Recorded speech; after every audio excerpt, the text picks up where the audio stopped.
নমস্কার সবাইকে, আমার গোড়ার চ্যানেলে আপনাদের সবাইকে স্বাগত। আজও একটি জল রঙের কাজ,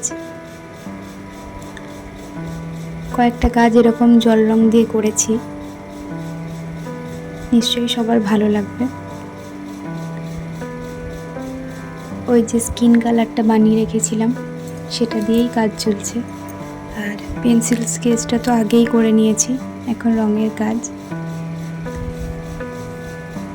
শাড়িতেই নারী কথাতেই আছে, তো তাই জন্য শাড়ি পরেই এই ছবিটি রয়েছে, আর মাথায় ফুল, হাতে ঘড়ি। সচরাচর এরকম ছবি তো আমরা ঘরে বাইরে দেখতেই পাই, বিশেষ করে ঘরে আয়নার সামনে। সেরকমই একটা ছবি নিয়ে এলাম। আর ফ্রন্টের দিক থেকে ব্যাক সাইড আঁকা আমার মনে হয় আরও একটু সহজ, সেই কারণে এটা আঁকা। আর এখানেও স্কিন কালারটা আগে করে নিয়েছিলাম, লাল, হলুদ আর সাদা দিয়ে স্কেচ করে নেওয়ার পর কালার করতে শুরু করেছিলাম। প্রথমেই দেখো স্কিন কালার করছি। স্কিন কালার করা হয়ে গেলে তারপর চুলের যে পোর্শনটা আছে সেখানে ব্ল্যাক কালার দিচ্ছি। আর এখানেও তোমার যে তুলিটা ব্যবহার করা হয়েছে এটা 8 নম্বরেরটা, আর সরু কাজের জন্য 4 নম্বরটা ব্যবহার করা হয়েছিল আগের দিনের ভিডিও যে ছবিটা করেছিলাম। তো এটাতে 4 নম্বরের ব্রাশের কাজ সেরকম নেই, আমি 8 নম্বর দিয়েই চালিয়েছি, এবং 8 নম্বরটা তোমার সরু জায়গাতেও ব্যবহার করেছি এবং ব্রডের ক্ষেত্রে তো করেইছি। আর যাই হোক, চুলটা করে নেওয়ার পর ঘড়ির বেলটা করছি। আর এখানে ব্লাউজ আর শাড়ির কালারের যে কম্বিনেশনটা আমি করেছি সেটা সবুজ আর হলুদের মধ্যে রেখেছি। কিছু কিছু কালার কম্বিনেশন এমন আছে যেগুলি চোখে পড়লেই খুব ভালো লাগে, যেমন সাদা কালো, লাল হলুদ, হলুদ সবুজ, নীল হলুদ বা নীল গোলাপি। এখানে আমি সবুজ রঙই ব্যবহার করেছি আর ক্যামেলের রঙই ব্যবহার করেছি।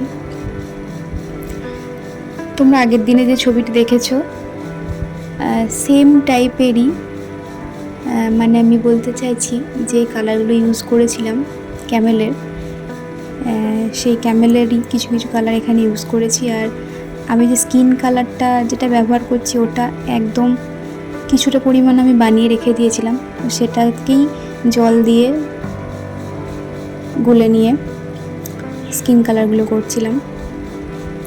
আর যাই হোক, এখন শাড়ির পাড়ের কালার চলছে, আর পাড়ের কালার হয়ে গেলে তারপর পুরো বডিটাকে হলুদ দিয়ে ঢাকবো।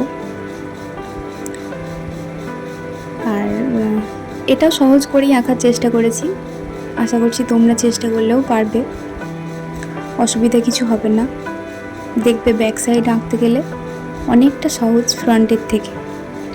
ফ্রন্টে যেমন পুরো মুখের পোস্টার, পুরো বডি সব কিছুই আলাদা আলাদা থাকে এবং সব কিছু রেশিও বুঝে ঠিকঠাক করতে হয়। ব্যাকের ক্ষেত্রে অতটা ভাবনা চিন্তা করতে হয় না, তবে হ্যাঁ, যাই হোক করে দিলেও হবে না, একটু মাথায় রেখে ঠিকঠাক করতে হবে, তাহলেই ছবি ঠিকঠাক হবে। আর আমি পুরো কালারটা করে নেওয়ার পর তারপর আউটলাইন করেছিলাম। আর এটা দেখো একদম সিম্পল, মানে সেরকম আহামরি কিছু সাজ বা কি বলবো, জটিল কোনো ব্যাপার এই ছবিটার মধ্যে নেই, সবটাই সিম্পলভাবে করা, একটু চেষ্টা করলেই পারবে। আর দেখো শুধুমাত্র হাতের বাঁ হাতের একটুখানি অংশ এবং ডান হাতের একটুখানি অংশ ব্যাক সাইড থেকে দেখা যাচ্ছে। আর ব্যাক সাইড আঁকার ক্ষেত্রে পিঠ, কোমর এবং পা এই ব্যাপারগুলো একটু ঠিক রাখার প্রয়োজন পড়ে। আর যেহেতু শাড়ি পরে আছে সেহেতু একটু দেখে শুনে বুঝে করতে হবে, একবারই ছেড়ে দিলেও চলবে না রেশিও। তো তারই মধ্যে সহজের দিকেই বোঝানোর চেষ্টা করেছি।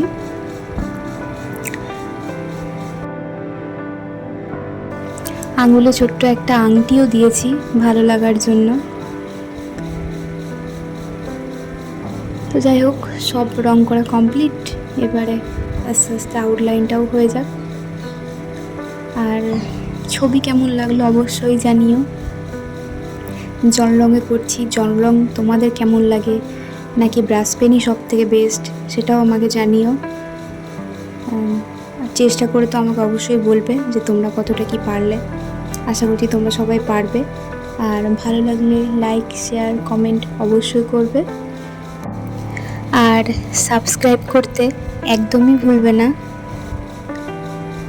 যাই হোক, পুরো ছবিটা তাহলে দেখতে থাকো। Thank you.